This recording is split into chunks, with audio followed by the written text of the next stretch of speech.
नमस्कार मंडळी, मी तुमचा लाडका मित्र वरद विजय चव्हाण आणि मी तुम्हा सर्वांचं माझ्या युट्यूब चॅनलमध्ये स्वागत करत आहे। म्हणजे 25 जानेवारीला 26 जानेवारी रिपब्लिक डेचा फायदा घेण्यासाठी एक दिवस आधी फायटर हा सिनेमा रिलीज झाला होता आणि एक लॉंग वीकेंड 4 दिवसांचा मोठा वीकेंड म्हणजेच गुरुवार, शुक्रवार, शनिवार, रविवार असं या सिनेमाला मिळाला होता। या सिनेमाने बॉक्स ऑफिसवर बऱ्यापैकी चांगली कामगिरी केलेली आहे, पण जरा अजून अपेक्षित होतं। पण हेही विसरू नका की या सिनेमाची आपल्याला हवी तेवढी हाईप कुठेही बाजारात दिसत नव्हती, पण तरी देखील त्या हिशोबाने बरी कामगिरी केली असं म्हणूया। आणि जेव्हा हा सिनेमा रिलीज झाला तेव्हा तर मिक्स्ड रिव्ह्यूज आले होते, हे तर तुम्हाला सगळ्यांनाच माहिती आहे।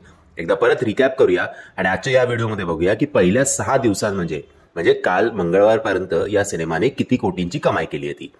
म्हणजे गुरुवारी 22.5 कोटी, शुक्रवारी 39.5 करोड, शनिवारी 27.5 कोटी, रविवारी 29 कोटी, मंडेला आपल्याला खूप मोठा ड्रॉप बघायला मिळाला, -72.41% ड्रॉप बघायला मिळाला आणि सोमवारचं कलेक्शन या सिनेमाचं होतं 8 कोटी रुपये। आणि मग वाटलं की आता हा सिनेमा स्वतःच्या पायावर उभा राहू शकणार नाही आणि या आठवड्यात या सिनेमाचा काय तो निकाल लागेल।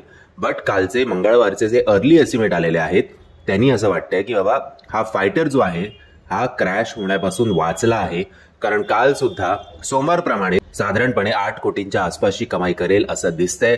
उद्या आपल्याला कन्फर्म आकडे याचे कळतीलच। आता बघूया वर्ल्ड वाईड सोमवारपर्यंत पहिल्या 5 दिवसांमध्ये वर्ल्ड वाईड या सिनेमाने किती कोटींची कमाई केली होती। आता पहिल्या 5 दिवसांचं इंडियाचं नेट कलेक्शन होतं 126.50 करोड रुपीज, तर ग्रॉस कलेक्शन होतं 151.80 करोड रुपीज। ओव्हरसीज मध्ये या सिनेमाने कमवलेले आहेत 64 करोड, तर वर्ल्ड वाईड पहिल्या 5 दिवसांमध्ये याचं कलेक्शन झालेलं आहे 215 कोटी एवढं। आता नो डाऊट या सिनेमाचं बजेट म्हटलं जातंय की 250 कोटी रुपये आहे।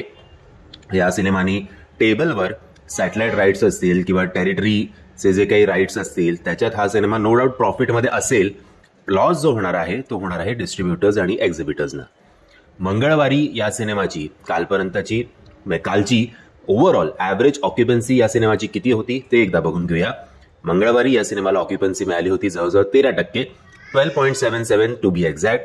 ज्यात मॉर्निंग शोजचे होते, ही आमची फायटर मागणं ओरडते इरा चव्हाण, माफ करा, मॉर्निंग शोजचे होते 8.5%, आफ्टरनूनचे होते 10.77%, इव्हिनिंगचे होते 12.82%, नाईटमध्ये जरा ग्रोथ बघायला मिळाली 18.97% इतकी या सिनेमाची ऑक्युपन्सी होती।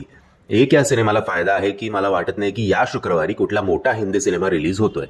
3 मराठी सिनेमे रिलीज होणार आहेत या शुक्रवारी, पण त्याचा इम्पॅक्ट या हिंदी सिनेमावर किती पडेल माहिती नाही।